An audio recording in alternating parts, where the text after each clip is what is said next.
आमच्यासाठी अंतिम असेल.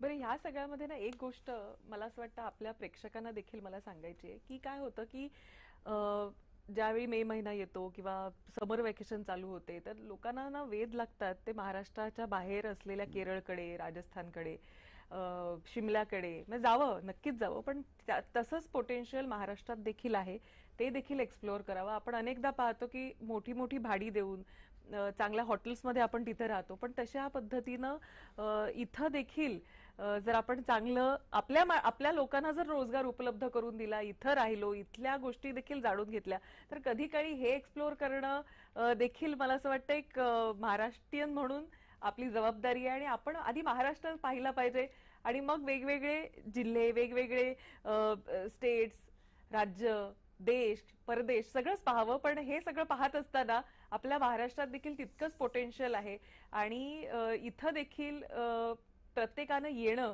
आणि त्याच्यातली वैविध्यता जाणून घेणं ही देखील आपली जबाबदारी आहे. नाही, प्रश्नच नाही. म्हणून मी परत परत जे आपल्याला सांगतोय ना, महाराष्ट्र पर्यटनाचं ब्रँडिंग होणं गरजेचं आहे. खरं.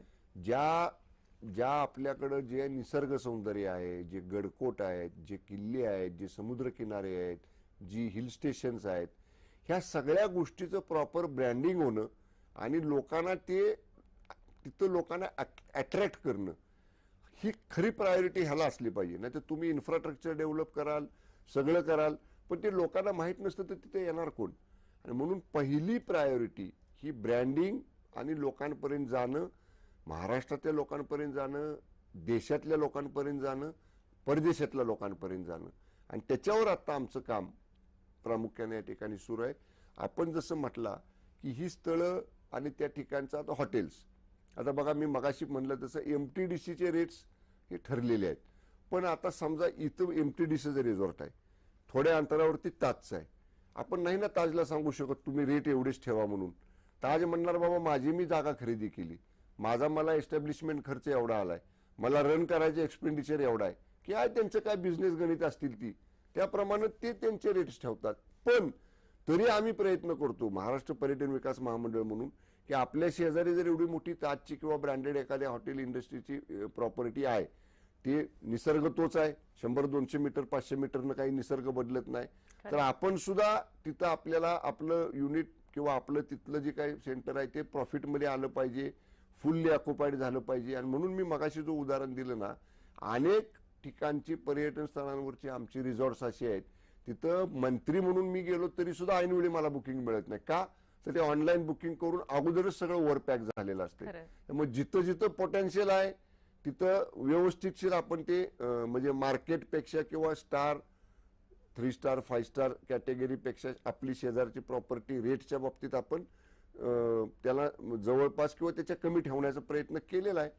आणखीन ज्या प्रॉपर्टीज आमच्या अनयुज्ड आहेत, म्हणजे दुसरा एक विषय, आता उद्याच आमची म्हणजे आता बोर्ड मीटिंग आमची होईल, आता त्याच्यामध्ये आपण हा विषय घेतो की जे अनयुज प्रॉपर्टीज आहेत किंवा ज्या लिटिगेशन मध्ये आहेत काही ठिकाणी, तर ती लिटिगेशन कशी सॉर्ट आउट करायची आणि त्या वापरात कशा आणायच्या, हाही आमचा एक प्रयत्न आहे. की ज्या प्रॉपर्टीज आपल्याला आता अनयुज म्हणजे झिरो इन्कम आहे त्यातनं, का तो कुठेतरी एखादा जुना लँडलॉर्ड असतो किंवा शेजारचा कोणतरी हिस्सेदार असतो, त्याने काहीतरी कोर्ट मॅटर केलेली असती. तर आता लिगल विंग आमची स्ट्रॉंग करतोय आम्ही.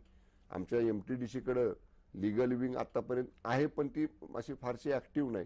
तर एखादी चांगली लिगल कंपनी त्यांना आमच्या पॅनलवर घेऊन अशा सगळ्या लिटिगेशन्स लवकर लवकर निपटायच्या आणि त्यातनं त्या प्रॉपर्टीज फ्री करून आपल्याकडनं त्या कशा डेव्हलप करायच्या, हाही आमचा एक प्रयत्न आहे.